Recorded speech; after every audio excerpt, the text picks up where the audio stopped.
রূপপুর পারমাণবিক বিদ্যুৎ কেন্দ্র, যেখানে বিদ্যুৎ উৎপন্ন হচ্ছে ইউরেনিয়াম ব্যবহার করে।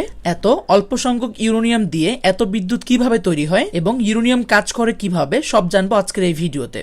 প্রথম প্রশ্ন, ইউরেনিয়াম কি? ইউরেনিয়াম হলো একটি ভারী ধাতব মৌল যা মাটির নিচে পাওয়া যায়। এটা দেখতে সাধারণত ধাতুর মতো হলেও এটার ভিতরে লুকিয়ে আছে বিশাল শক্তি। বিশেষ করে ইউরেনিয়াম 235 নামে একটি অংশ খুবই গুরুত্বপূর্ণ, কারণ এটি বিদ্যুৎ উৎপাদনে ব্যবহার করা হয়। কিভাবে কাজ করে এই ইউরেনিয়াম 235? যখন ইউরেনিয়াম 235 এর উপর নিউট্রন আঘাত করে তখন এটি ভেঙে যায়। এই প্রক্রিয়াকে বলে নিউক্লিয়ার ফিশন। এখন অনেকের মনে প্রশ্ন থাকতে পারে, নিউট্রন কি? নিউট্রন হলো একটি পরমাণুর ভিতরে ছোট্ট একটি কণা। এটি পরমাণুর কেন্দ্র নিউক্লিয়াসে থাকে। ইউরেনিয়াম 235 এর উপর যখন নিউট্রন আঘাত করে তখন প্রচুর পরিমাণে তাপ উৎপাদন হয়, আরো প্রচুর পরিমাণে নিউট্রন বের হয় এবং এইভাবে চেইন রিঅ্যাকশন শুরু হয়। এই তাপ দিয়ে পানি গরম হয়, বাষ্পে রূপান্তর হয়, টারবাইন ঘুরে এবং বিদ্যুৎ তৈরি হয়। সবার মনে একটা প্রশ্ন থাকতে পারে, কয়লা, তেল নাকি ইউরেনিয়াম, কোনটা বেস্ট বিদ্যুৎ উৎপাদনের জন্য? সহজ ভাষায় যদি বলি, 1 কেজি ইউরেনিয়াম দিয়ে যতটুকু বিদ্যুৎ তৈরি হবে, একই পরিমাণে বিদ্যুৎ যদি আমরা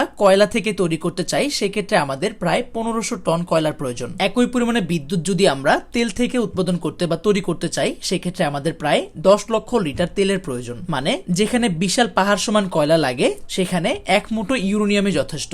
1 কেজি ইউরেনিয়াম থেকে ঠিক কতটুকু বিদ্যুৎ উৎপাদন হতে পারে? 1 কেজি ইউরেনিয়াম থেকে প্রায় 24 লক্ষ ইউনিট বিদ্যুৎ উৎপাদন করা সম্ভব। আর সেখানে 1 কেজি কয়লাতে মাত্র 8 ইউনিট বিদ্যুৎ তৈরি হয় এবং 1 কেজি তেলে মাত্র 12 ইউনিট। আশা করি পার্থক্যটা সহজেই বুঝতে পারছেন। আজকের ভিডিও এই পর্যন্তই। ভিডিওতে যদি কোনো ধরনের কোনো ভুল তথ্য থেকে থাকে অবশ্যই কমেন্ট করে জানিয়ে যাবেন। আপনার মতামত অবশ্যই জানাবেন আমাদেরকে, এবং বর্তমানে ভিডিওটা আপনি কোথা থেকে দেখছেন কমেন্ট করে অবশ্যই জানিয়ে যাবেন।